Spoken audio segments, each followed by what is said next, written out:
All right, everyone. Welcome to Light Painting Brushes Live. We're continuing the brand ambassador edition. Tonight, it's a great pleasure to have Katrina Brown here. So, Katrina, with that, please introduce yourself and just tell us a little bit about you. Oh my gosh, this is the worst part. I don't like to Right. talk about myself. My name's Katrina Brown, and I've been a photographer for 29 years now, and mostly commercial work, and all that makes me money while I get to play around with astrophotography was my big thing, and light painting, not in the sense that you see now, but light painting the landscapes and adding, tents and shadows and things like that. And then light painting tools came around, and artists like you inspired me to take it up another level. So that's what I do now this is my fun part of my job. So that's the part I love the most. And I reside in Southern California. So just 2 or 3 hours in each direction, I've got access to all sorts of wonderful places to do my artwork and to bring other people along with me and to share the joy of light painting photography. So that's what I like to do. Awesome. Well, you definitely set the bar. And we'll talk more about this with the locations and everything. But you have just absolutely beautiful work. So it's a pleasure to always get the opportunity to sit down with you. If you could, how did you first discover light painting? And you said you've been a photographer for 29 years. How long have you been light painting? So light painting, in the sense that I haven't only been doing since 2018. But light painting such as Dave Black and low-level light painting, that sort of thing with landscapes, I've been doing that and teaching that since about 2009. So star trails, that sort of thing has kind of always been my passion. Adding lights, lights to sides of mountains and things like that has always been a fascination for me. And then I met a group of gentlemen called the Illumination. They were a group of guys that my friend Patty Balazs, you may know her, a light painter, took me to one of their night sessions, and it about blew my mind away. And I said, wait a minute. Whoever thought to add this and that? And so I just ran with it and really focused for about a year on concentrating on different things, studying the lumens, how they work, when they don't, especially with astrophotography, and just kind of went crazy from there. And it's just been this wonderful passion of mine. And I've taken some of my family members along with that. So. Right. That's a question that I'm going to have to start asking people is like the first time that you ever saw like the back of your camera or created your first initial light painting, just because I remember when I did it and I was just blown away. I thought I had done something that no one has ever done, and then when you start researching it and start looking around, you're like, I didn't do nothing, Yes. So yeah, that's something I'm gonna have to start asking. But how would you answer, what is light painting? Oh gosh. The only way I can equate it is to like taking a white crayon and writing on black construction paper is really the only way when I try to explain people how it works, because they can't understand the long exposure part of a camera. Right. So that's really been the best way. I've asked people on Facebook to describe it, and I've gotten some pretty crazy descriptions, but the simplest one is kind of, as long as that white crayon is touching the black paper, that's how light paintings are created. Wow, that's an interesting one, and that's a good way of simplifying it in a way. I asked you, what was your favorite light painting brushes image that you created, and let me share my screen here, and we'll pull that image up. All right, so this right here, this was the image that you had sent me. Can you tell us a little bit about this? What's the backstory here and what's going on? Okay, so this was on a workshop. So the pressure is on, right? Because you've got limited time and you have to look good and you have to not, cuss as much when you make mistakes and you have to behave. But this one we got fairly quick. So what makes this image work, this is not a composite by any stretch of the imagination. A lot of people will say that it is, but you can see how the stars are dragging. So obviously this was more than a 20-second exposure. And the reason it does that is because I do all my light painting. The wings take time. And I used let me show you if you can see the feather blade. And I also used a portrait light. And what I do is I have the model hold as still as possible. Thankfully, this is my daughter, and she's been trained for many years, and she held pretty well. But if you do zoom in close, you can see a little bit of black line probably between her arms and the wings, because it is hard to hold still. So on strobe mode, I will paint those wings. And then I won't light her until the very end. And the theory behind that is, just like flash freezes, I wait till the end of the exposure to light her so that she doesn't have any extra eyeballs. Maybe the light picked up from the wings, maybe, you know, exposed a side of her face, where the portrait light works very much like flash freezing. You overwrite anything that could have been written by the other light, and then she appears to be perfectly still, which is why a lot of people think, oh, this is masked in or it's composited in, and it's actually not. So I was really happy. The only thing I had to clean up was, I think there was a little bit of my trigger light showing through, a little bit of a squiggly line going out and about around her. And that's the only thing I had to clone out. But this is how the image looks. And of course, you develop it in RAW.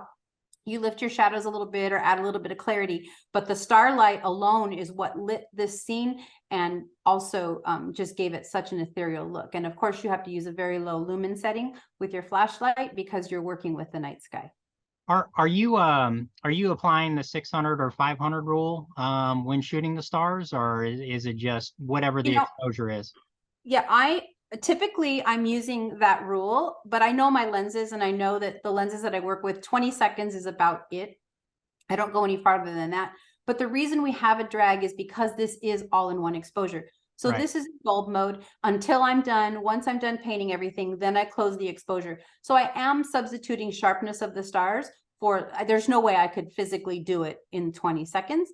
So sometimes you have to give and take. I could have shot a second one and gotten sharp stars and masked that in, but I chose not to because we were teaching students how to do it all in one exposure. So, you know, sometimes you got to give and take that a little bit, and I don't mind it at all. So. Right. Awesome. It's a beautiful image. And you know, let me switch over here. There's a technique that you do. And by the way, this whole space series that you did here is probably some of my just absolute favorite work. But what I wanted to share was you do this technique right here where you're dragging the stars in like an animation with the light painting. Can you walk us through that and tell us a little bit about that? Yes. So the biggest thing that makes this work is what I don't do in the exposure, and that is I don't move my camera. So you can see how much light there is. I'm usually shooting the foreground image, which is either landscape or the subject during blue hour.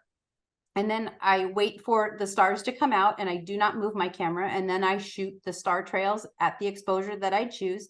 So your images, just like you blend star trails, you cannot shoot a 4-hour star trail image on a sensor anymore. That film you could, digital you cannot. So you're taking, you know, 400 shots anyway.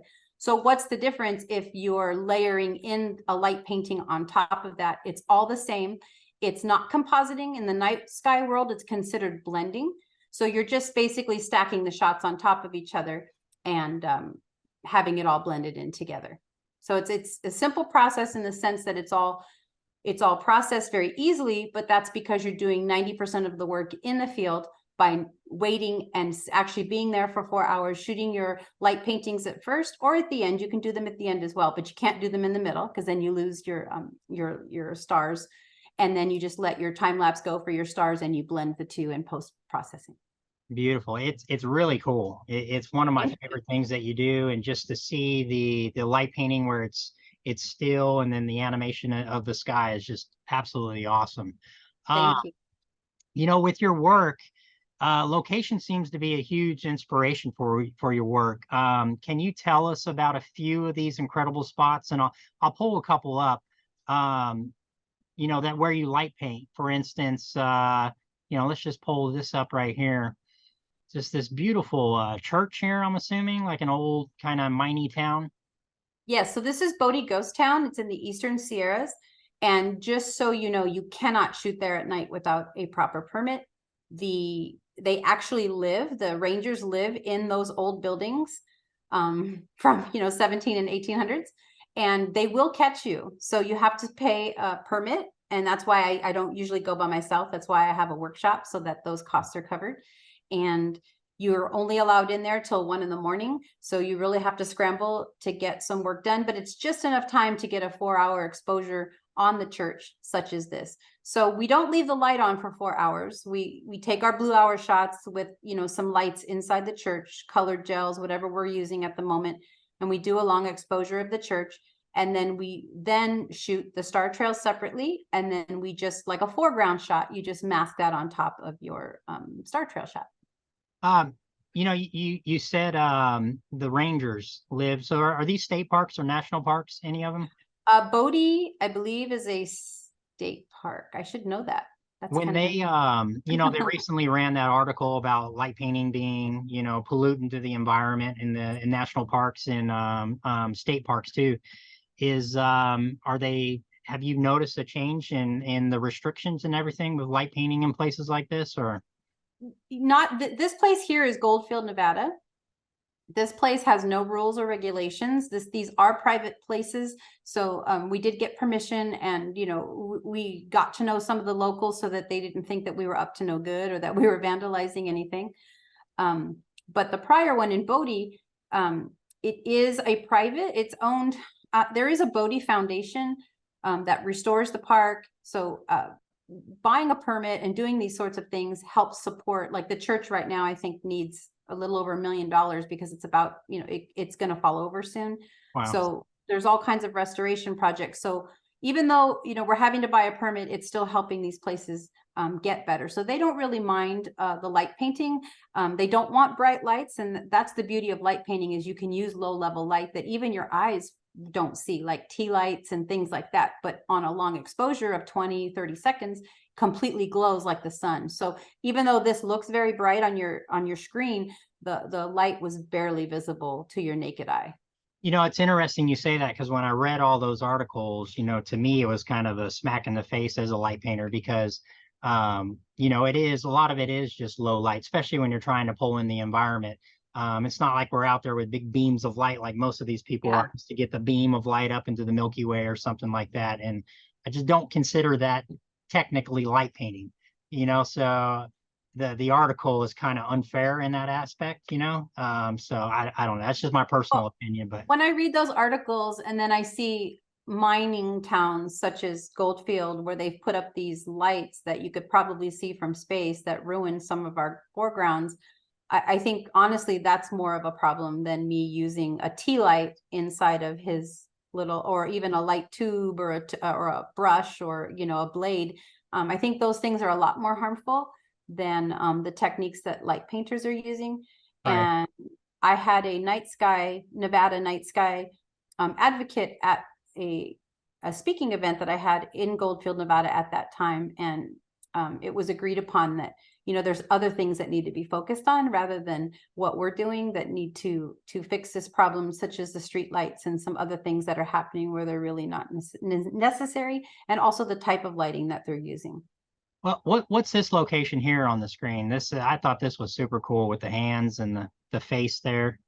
So this is in Joshua Tree, and you can only shoot this from the public platform that they put. Otherwise, they're very clear that they will sue you. Oh, wow. For $20,000 or more if you do. And I was really sad that there was light on these statues. This is their lighting that is there. So I had to shoot that at a different exposure and shoot the stars at a different exposure. It took some work to get correct. So next time I go, I'll shoot it at blue hour before the lights actually turn on to the statues. But I've wanted to see this piece for many, many years. And it's an Airbnb that even if you rent the Airbnb, you're not allowed to shoot the sculptures without purchasing a separate, very expensive permit. But there is a public platform. So I just got creative with my focal length and shot it from, right on top of the fence and was able to get this. Awesome. Awesome. It's a beautiful location. Thank you. Hey, Jay, Yes. you mind if I just real quick question about the animation? Someone wrote in the chat there, just can you explain a little bit more about the animation and what software you're using, how exactly you're creating your animations? So yeah, so very simply, it's just put together using QuickTime, and all you have to choose. That's why I'm shooting so many images. I'll shoot 400 or more images, so that there's no blur in the images. The stars are sharp, so that when you add them cumulatively and then you turn that into an animation, I just use QuickTime to stitch it together as a video, and it comes out like this. Of course, I use Photoshop to blend my blue hour on top of that animation. But because there's no, I'm not correcting or I'm not, cutting anything out, because they line up exactly perfectly. You're just putting one on top of the other, and it really is just that simple. It's beautiful. It's Thank really, you. really unique and awesome. And that's what I love about it is I don't see anybody else doing it. And I know most people, when they see it, they think, oh, it's AI, or, you know, oh, that's Photoshopped. And I welcome those comments because deep down, I know it's not, in the sense of Photoshop meaning created. And it really gives me pleasure that people think it's something that it's not, when I know how much work and time it takes to put into it. And I think it's just more because I can, Right. you know, I can do it. And I think that is what drives most of it for You me. know, what's neat about that is I just, you know, I was at Duke University last night for a light painting outreach event that we had. And a lot of the students and faculty, that was one of the things they were talking about was Photoshop. Like, how did you do that in Photoshop? How is this? And to see their faces and their expressions and everything when we told them it's not Photoshop, you know, and it was a lot of fun. It was a great experience and be able to talk, but that just made me think about last night. You know, because everybody was just blown away that what we were showing them wasn't photoshopped in any way. Yeah. So you were selected this year to be a guest artist at the Night Photo Summit. Can you tell us about that experience? And will you be doing this again, you think, next year? Yeah, I don't know. They haven't, I think they wait till the next one to ask people back. I don't know if I'll be back. I don't know if they like me enough to have me again, but they contacted me and asked me, and I was happy to do it. And it was a great, great experience. Every one of the presenters were very supportive of each other. There was another light painter who I was really worried about. You know, I didn't want anybody to feel, I didn't know who it was when they asked me. And they were very clear that there would be another light painter. And, you know, that can always be stressful when you don't know who it's going to be. And it turned out to be Susan Magnano. So I was elated, and I immediately messaged her, and we were, you know, sharing ideas, and she was giving me tips on what to do, what to say, how to do it, because she's been there several times. And it was a great experience, and it was a great lesson in artists who, instead of working against each other, were working with each other. And I wanted to make sure that the things I was touching on wouldn't step on her toes, and, you know, vice versa. And all the presenters were just fantastic. I learned and watched, you know, the other presenters, and of course, Dr. Brown, also from Adobe, was presenting. And so cool. he and I, yeah, it was really cool. And he used one of my animations from the Pixel time-lapse light painting that I had done, because he didn't have time to go out and do one himself. So it was just a really great coming together of minds and love of the art. And we all learned a great deal from each other. So I hope I get asked back, but you know, they have a wonderful light painter who's a regular, so I can't anticipate that I will, but my night Astro might have just been enough for that one session. And even if that was the only one I do, I'm so glad I did it. And those gentlemen who run it are fantastic. So if you're interested in learning more about astrophotography, I would really suggest that you take next year's Night Photo Summit as well. Well, I love it. I love seeing light painters win. You know, in a sense, we all win from that. So it was really cool to see you there, and it looked like a fun experience that you had. So let me pull this up right here. So this right here, there, you know, when I first saw this technique back in 2021, using the light painting brushes, fiber optics, it's beautiful. These textures are just so awesome behind her. And as Jason can tell you, I've been using this technique down in Georgia when we were in Jackal Island. I was doing it up, you know, just about every image that I had with using it on my daughter on the beach there. But I absolutely love this technique. I love the textures that it makes. Can you tell us a little bit about this? Yes, so this is just a fiber optic brush. This one I use the black brush, and you guys have since made it so much easier. If you've ever seen these brushes, see how flat they are now? Right. I used to have to spray it with my fingers, and I would start behind the model right in her middle, and I would toss it back and turn off the flashlight. I have like a thumb trigger for my flashlight. So swipe, let go of the light. And so getting it even, I think, is the hardest part. But I used to decorate cakes in college. I think that really helps spatially, like, you know, because you have to kind of write in the air kind of thing. It really helped. This one took a couple takes to get right and to get symmetrical or somewhat symmetrical.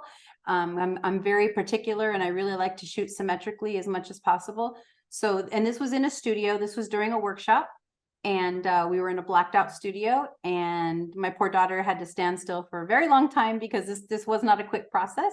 But the biggest thing for this to work is to make sure your brush points all the way behind you before you turn your light off. Hey, you know, my favorite thing about this technique, and I want other people to try it and just see the textures on the back of their camera. I love how the light is, how it fades throughout out the frame. That is like my absolute favorite part of using this technique. And when you apply the color screw-on color filters and to add different kind of colors, just that fading light that you get in an image is you can't beat it. It's just so cool. Yeah, and it's like I said, it's all about looping back. Make sure the tips have completely pointed back before you turn off your light on your flashlight. It's awesome. It's a good one. Thank you. You know, when I knew you were coming on the show, I knew that I had to talk about this next image right here. You know, I remember when I first saw this, and I was just absolutely just blown away. Just the whole scene, the dragon, and you there slaying the dragon. It's so cool. Can you tell us about this? Run through it. So this is a funny story. So my partner and I, we were meeting some friends in the desert, just more for a getaway at this really cool, like, you know, 1950s hotel. And we were passing by the dragon, and I was like, you know what? Let's just go. I got this shot I want to do. Let's go try it. There were photographers everywhere. I had to clone some out of the shot. They were behind me. They were next to me. And I said, okay, guys, you know, I'm not shy. I'm a workshop leader. I said, is anybody doing a time lapse? And everybody said no. I said, okay, can you give me 5? Do you care if I jump in there? Give me 5 shots. Do you know, everybody cool with that? And they're like, yeah, sure. Okay. So I'm like, they're going to think I'm crazy. So I did one of my man, you know, this or whatever. And then as soon as I finished the first one, some people had opened their exposures, and I heard all these voices just go, whoa. And I said, oh, Nice. some light painters have been born. I said, okay, guys, 4 more. So then I did some other things. And then this one I had to do, did have to shoot one separately because I did the fire I wanted. And of course I tried one with me getting into it, but I was too transparent, and then the legs were washed out. So then I had my partner do some around my body and some other things. So I did have to blend some of the fire above me and below me a little bit to make it work the way I wanted. And I also had to take out the spectators because they were picked up by the light as well. And but other than that, the Milky Way was there. All the red light is from the lightsaber. And so this is a lightsaber from Disneyland. I can't control the lumens. So I had to wait until like the last 2 seconds to actually turn it on and give it the effect because of the ISO was so high. So as you can see, I'm not very still, but you know, that's just part of it. Like I said, some things you have to give and take. I'm not perfectly in focus because it is hard to hold completely still for 2 seconds while trying to turn on a lightsaber. But I think the image conveyed exactly what we were going for. And I think I might have, you know, gave birth to a few light painters that night. Awesome. Yeah, it's got a great feel to it. Like I said, I remember the first time I saw this image, and I just absolutely love it. It's one of my favorites. So thank you. And great I was work. I was so excited. I ran to the artist. He has a yard close by where he sells his artwork. And I showed it to him, and he said, best one so far. And I said, okay, good, thanks. Nice. Nice. So that was kind of fun. Yeah. You where does all your inspiration come from? You know, what you create? What is it that drives your creativity? The tabs are always open. Commercials, music, videos, anything I see. And then if I don't write it down, I'll forget. So I have a huge notepad full. I have notes in my phone full. And then half the time I'll go back and be like, I don't even know what I was talking about. What was that note about? All kinds of stuff will inspire me, but a lot of it comes from my background in theater and marching arts. So show design, things like that. So a lot of things come from that, like a more theatrical standpoint, or trying to convey a story, even if it's not apparent. Like with my daughter, I do a lot of stuff that when she's older, she'll understand and appreciate. I So can that's totally relate to that. Yes, yeah, exactly. absolutely. Yes. So yeah, I love creating art with a homemade model. I love creating art with ones that aren't homemade, but my biggest thing is to leave behind something really special for her. I have a younger daughter who did one session with me. She did great, but she said, hell no, she'll never do it again. Right. It's just not her thing. But my middle child, it's great to do that. And then I visited my son in Washington for the first time because he bought a house right just before COVID, and I wasn't able to go. So we were able to do some Milky Way and some portraiture there. And that's, I think, is more special to me than anything, is just what I'm going to leave behind for them, as well as creating artwork and connecting. So Yeah, and it never goes away. Once it's done, it's there. exactly. And, you know, it's Exactly what I wouldn't something. give to have something like that from my mom, you know, when I was younger. Absolutely, absolutely. You know, what would you tell someone who just started out light painting? You know, what's the best advice you can give them, or is there something that you would want to share with the community? I get out and make as many mistakes as possible, because they're the best teacher. That's how you learn. That's how your nervous system learns. It's how, the more you do it, it's just like using your camera. If you struggle every time you use your camera, you're not using it enough. Putting those manual mode, bulb mode, things like that, get as familiar with that as possible, and get as familiar as possible with lumens and how they relate. So especially if you want to do the night sky, you have to see, you can't change the exposure of the night sky. All you can change is the exposure of what's in your hand. And if you're trying to do it in a city light situation, kind of like Alonzo does, you just have to adapt your lumens to that. So you can shoot in the city. It doesn't have to be astro, but you have to realize that your lumens of whatever you're using are directly related to that and your exposure. That's great. Great advice right there. You know, before we go to this last question, you know, is there anybody that might want to ask any questions? Let's see if there's anything here in the chat. I'm not seeing anything that we didn't answer from earlier. But you know what? I've got a question. Sorry. I got a question. Sorry. Who's in the spaceman suit? That's my man.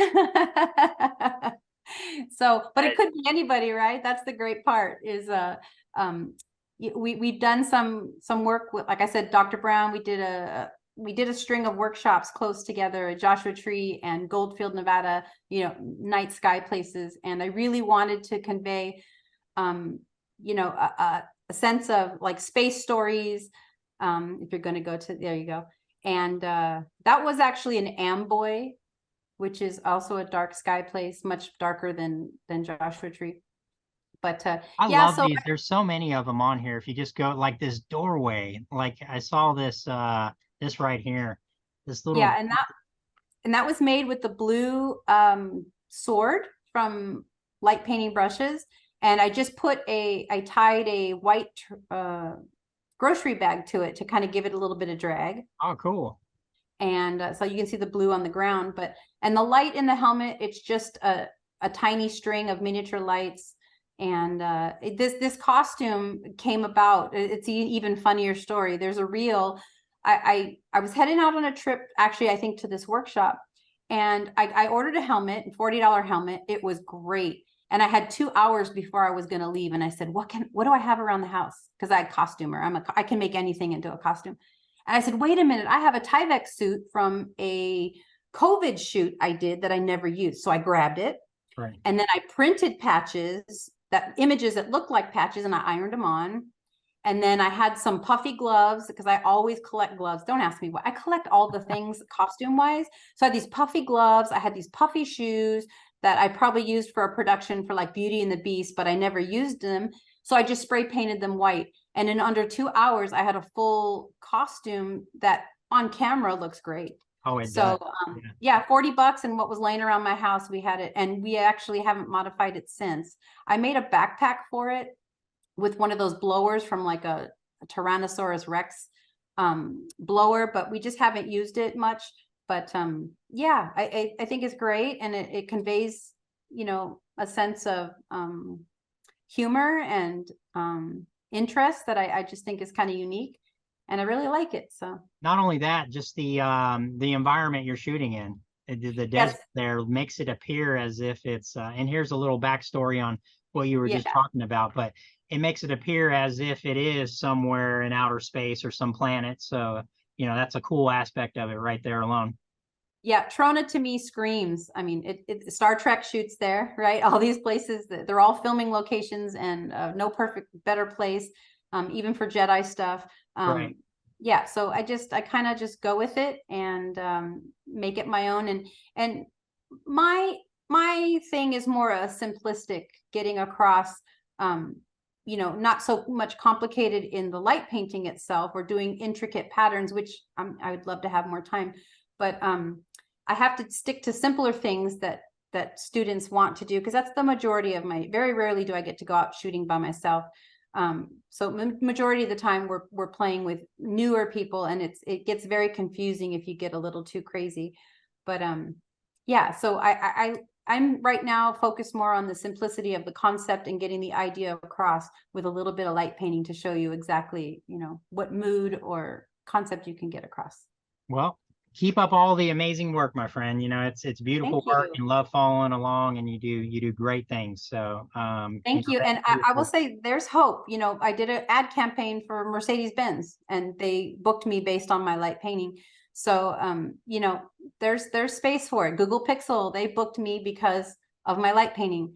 You know, they hired me to manipulate their app to create a time lapse using their astrophotography app. So there is commercial work out there for it, shockingly, which is not my goal. It just kind of happens. So, yeah, keep at it. Yeah, well, keep up the great work and keep inspiring people for those opportunities. And, you know, it's just, it's fantastic. So, you know, what is the best way to follow along with you? Just either through Instagram, or do you got a website, or? Yeah, Instagram, Redhead Katrina. And my website, if you type in lightpaintedart.com, it'll redirect you to my Smug Mug website, where, you know, I have a lot of students who can't come on physical workshops. I have an ebook for people who want to learn how to balance the night sky with light painting and what it takes. And there's some recipes in there as well for people who, you know, are just trying to figure it out and who can't be here or who are out of the country, and or anybody. And but yeah, my Instagram, I post a lot of my fun stuff there, and it literally is my off work fun stuff. And it's just the joy. I do it because I can. I think no other, you know, I can tell my camera what to do, and I think that's fantastic. I love it. Awesome. Well, thank you so much. Appreciate it, you know, everything you do. And again, you know, thanks for joining us this evening. And with that, we're done. So thank you, Katrina. All Really right, thanks for appreciate it. having me. Yep, absolutely.